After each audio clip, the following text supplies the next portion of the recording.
All right, so this lecture resumes where the first part left off. And to start, I'm going to discuss the topic of whether subliminal priming can influence our behaviors. So, the idea of subliminal priming is that images or words or messages are inserted into some sort of media. So, it could be a TV, it could be a movie, it could be a print ad, it could be music. And the message that's inserted or the image that's inserted is there, and we perceive it without our conscious awareness, yet it influences our behavior. So, one example is, music artists have long been accused of hiding messages in their music. And so, in fact, there's this technique called backmasking, where a sound or a message is recorded backward on a track that's meant to be played forward. So, actually, like various fundamental Christian groups have said that there's been different musicians that have basically worshiped the devil, and they use these backmasked messages to subliminally alter behavior.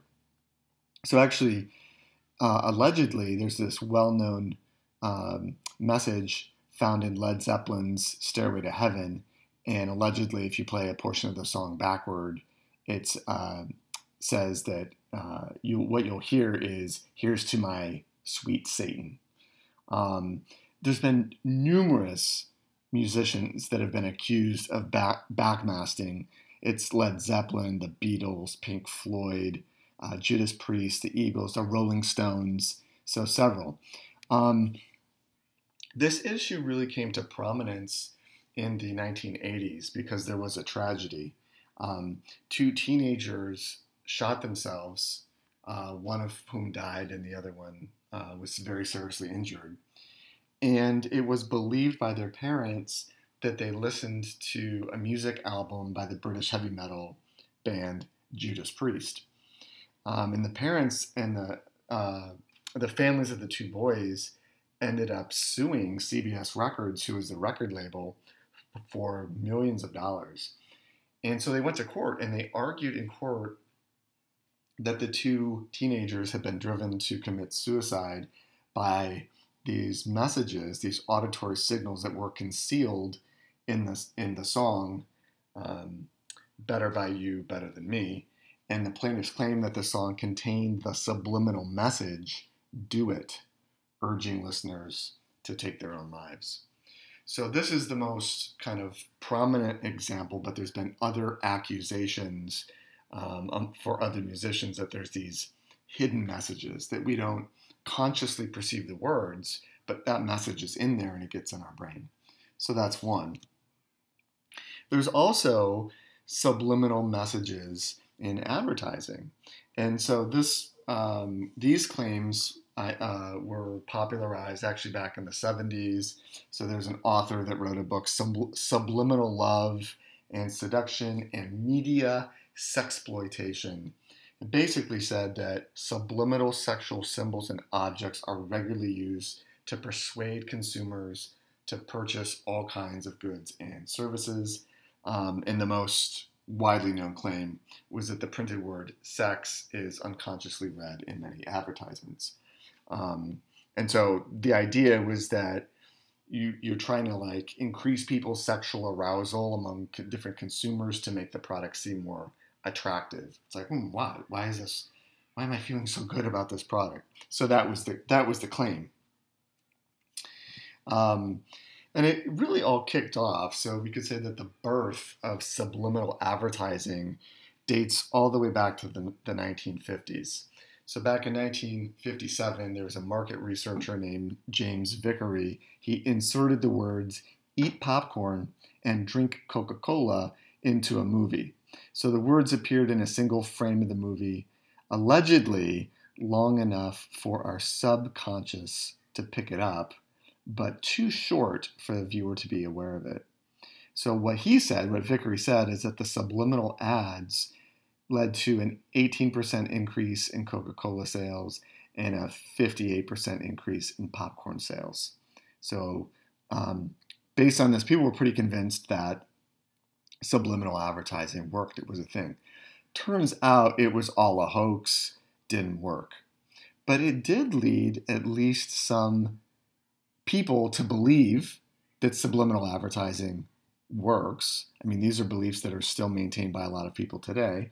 And it actually led, oh yeah, just one more. So there you go. Even in the one ring to rule them all, Coca-Cola finds its way in.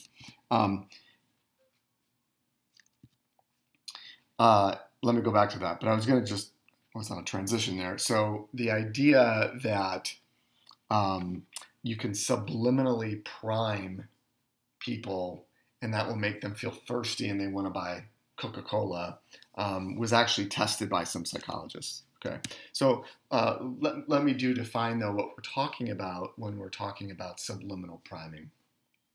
The idea here is that to be considered subliminal priming, you need to present some sort of a stimulus, in this case an image, at a level of perception that is at a subconscious level. That is, we're not consciously aware that we're seeing that target prime.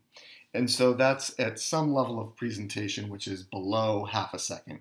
Okay, so that's to be subliminal. The stimuli can't be perceived by the conscious mind. So you have to very, very, very briefly kind of flash an image. So anyway, kind of inspired by that movie theater, eat popcorn, drink Coca-Cola, there was actually some researchers in 2002 that said, hey, let's actually see if this works. Could subliminal primes actually work?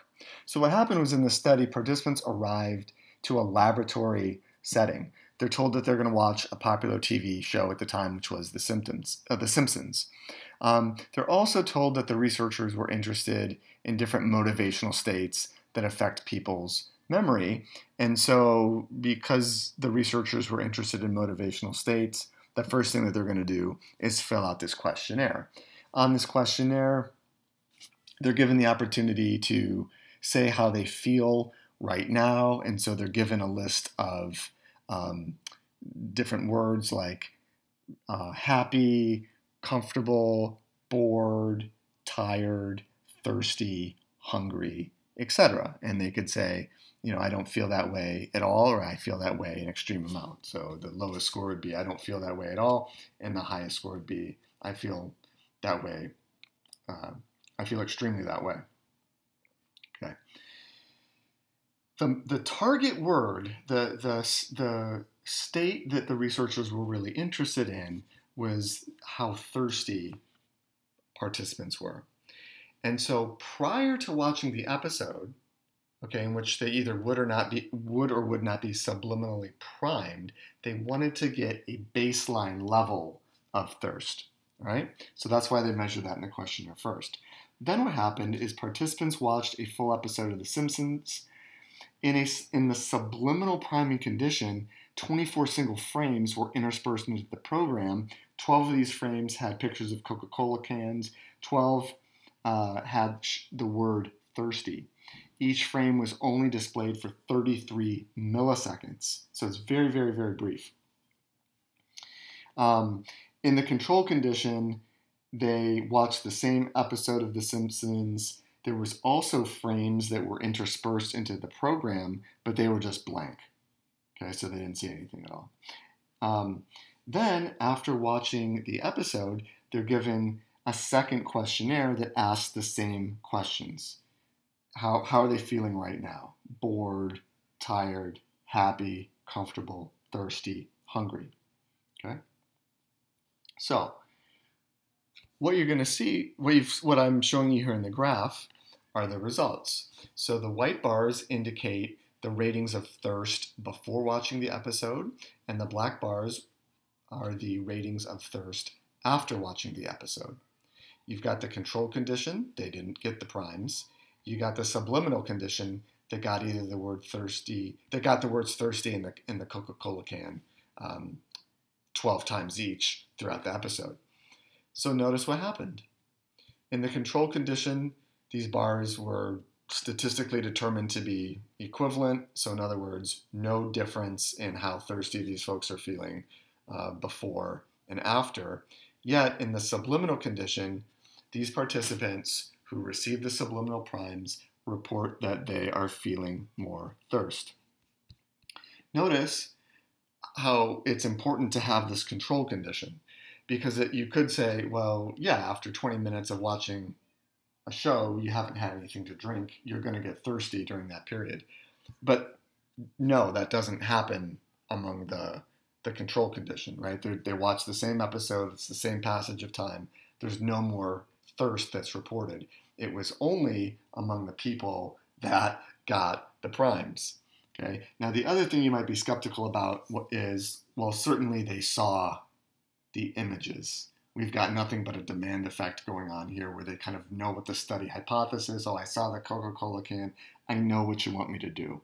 So in order to assess the lack of awareness of the subliminal stimuli, they go through a very detailed protocol. They ask participants to identify anything that's unusual. They ask questions. Did you notice anything in the movie? If people say anything, it's like, okay, what did you see?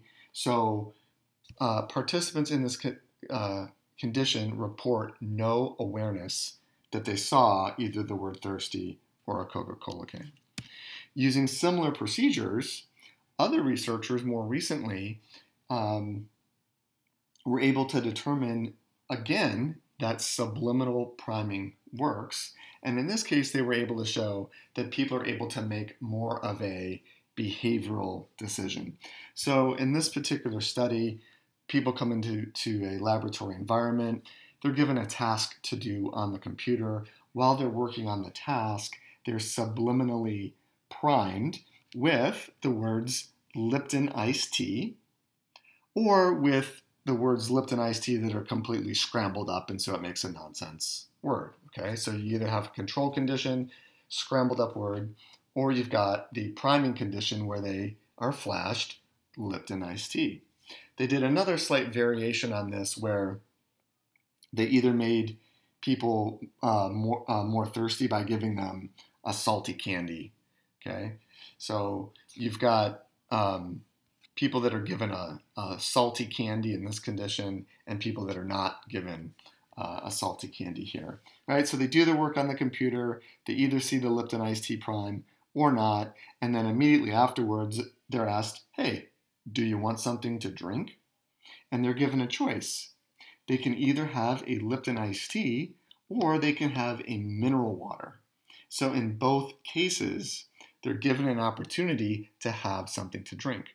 What is graphed here is the percent of people that are choosing the specific beverage that is primed over the mineral water.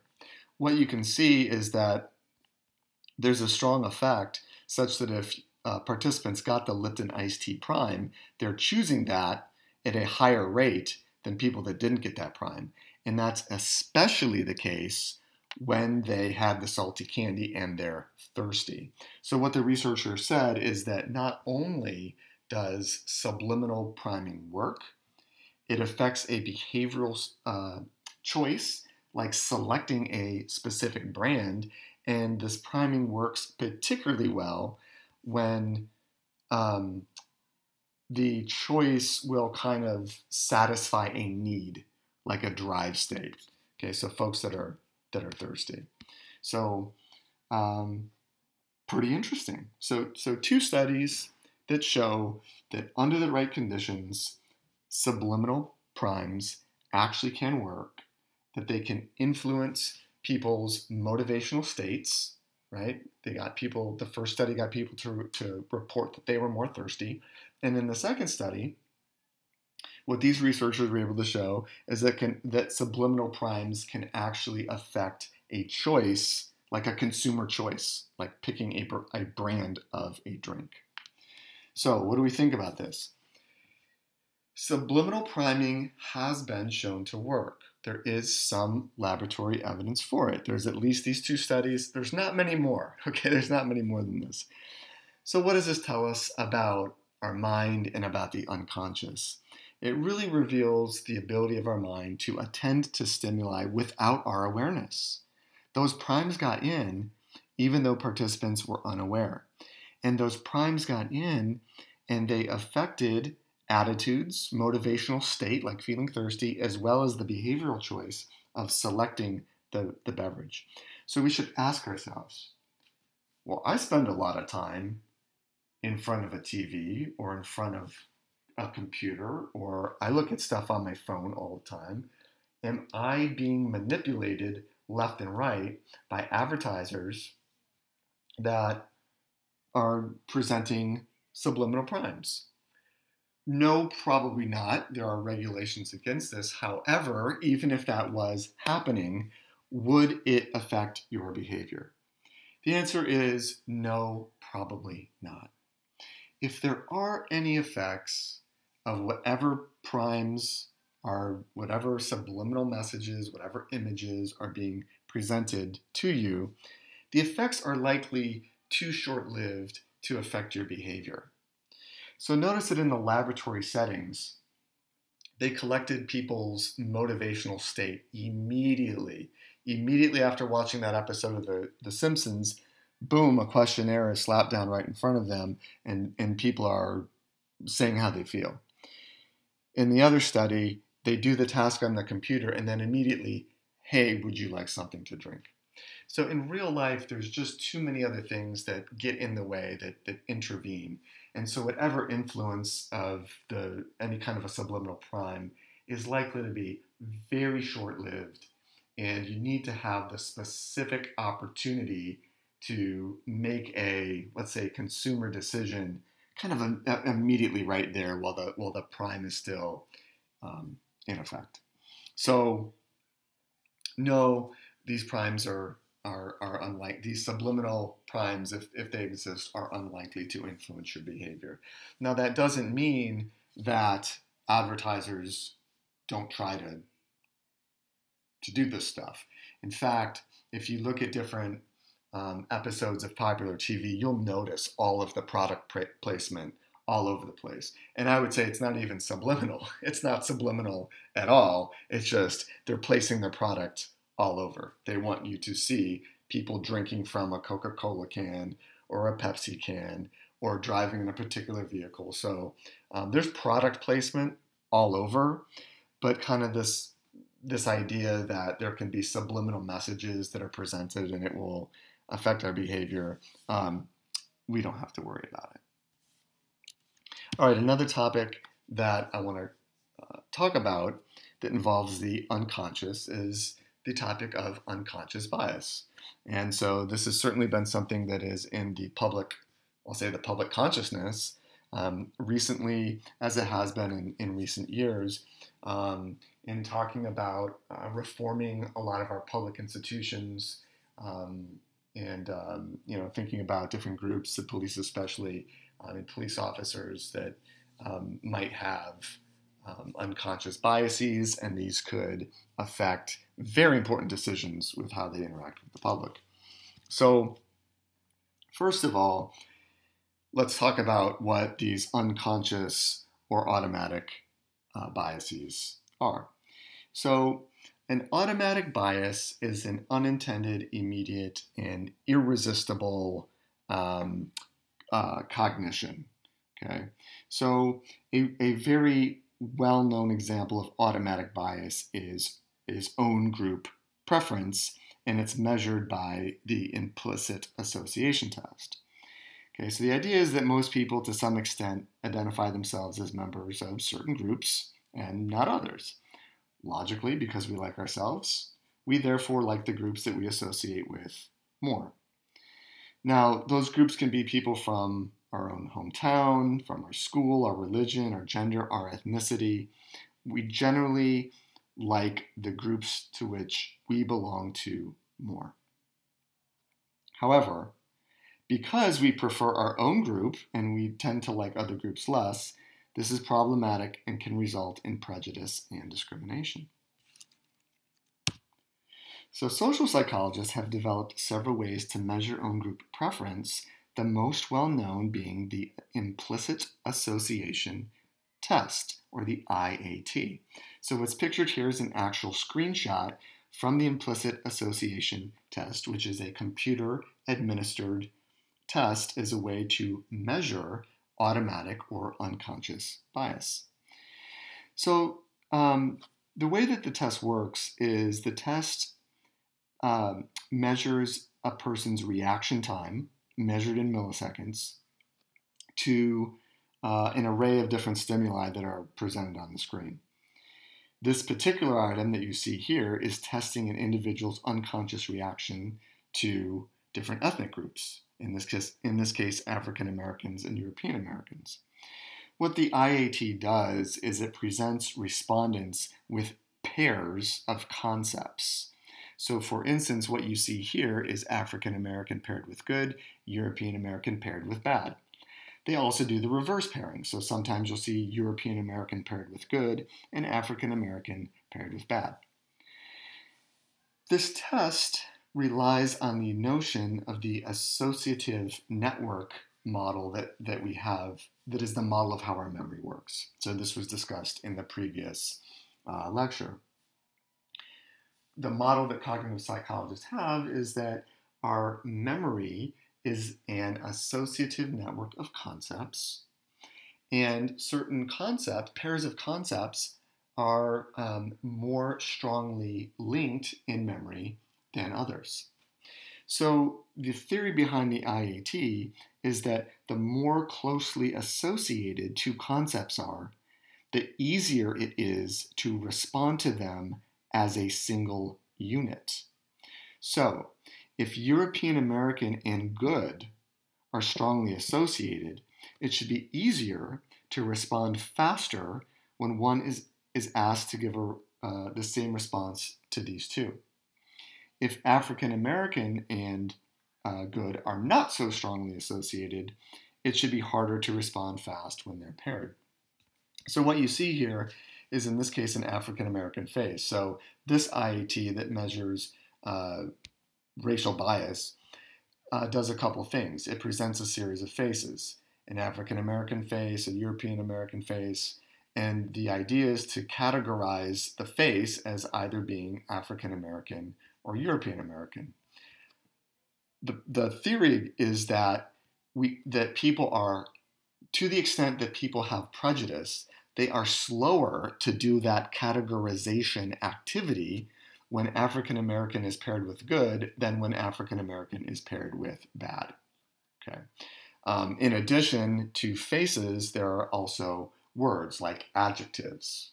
Okay, like talented, smart, boring. And so the idea is that you pair both faces and words.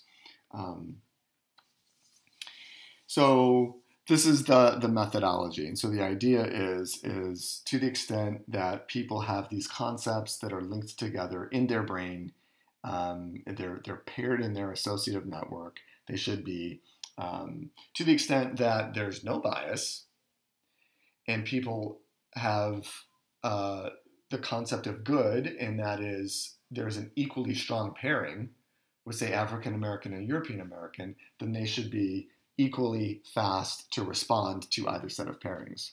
However, for folks that have stereotypes, prejudice beliefs, they would have a stronger connection between European American and good and a weaker connection between African American and good, and they should therefore be slower to respond when there's the kind of the incongruent pairing in their mind. So the implicit attitude test has been developed for several different social groups, several different stereotypes. Many of you have likely seen an IAT, or you've done an IAT.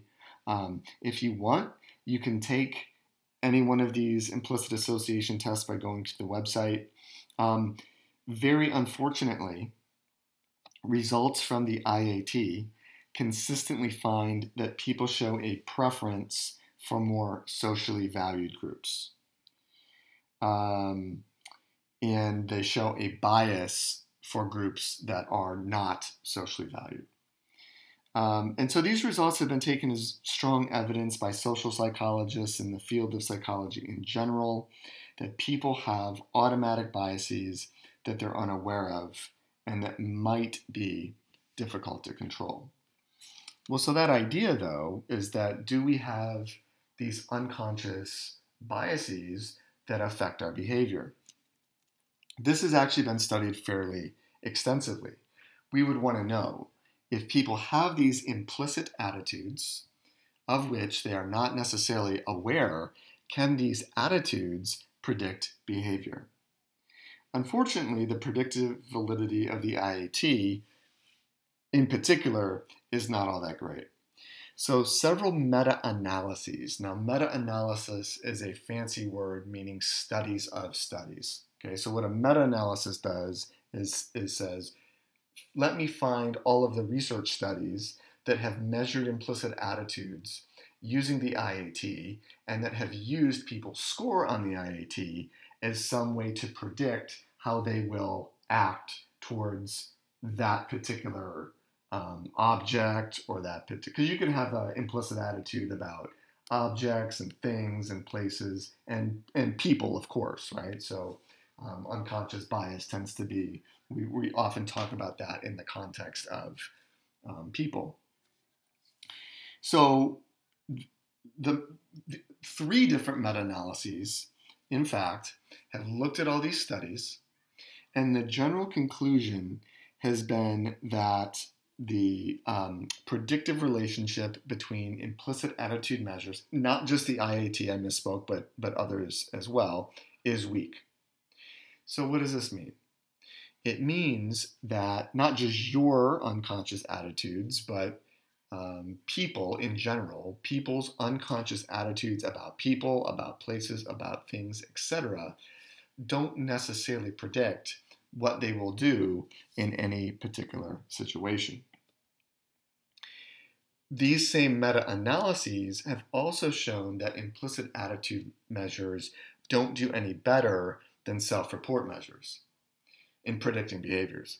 In other words, just asking people on a questionnaire where they can see the questions and they know what they're being asked about, those types of what are called explicit, not like a bad word explicit, but explicit means with awareness, okay? Self-report, where people are self-reporting their own attitudes, those are just as predictive as implicit attitude tests. And implicit attitude tests don't do any better at kind of improving the predictive ability, okay?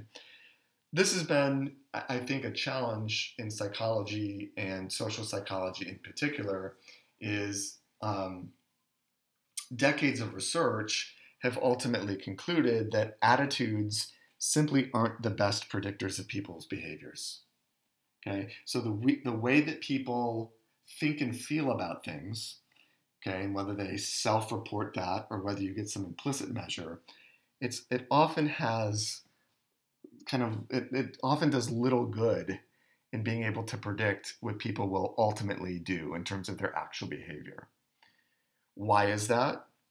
Well, in many cases, it's because behavior is very situationally prescribed.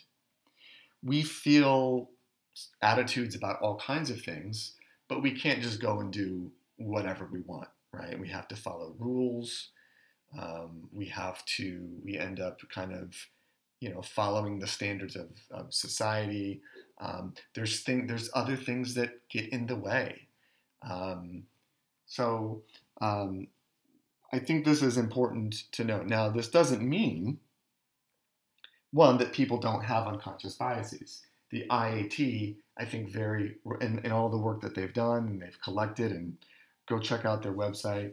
Again, it's unfortunate, but they've documented in a very robust way that indeed people have unconscious biases.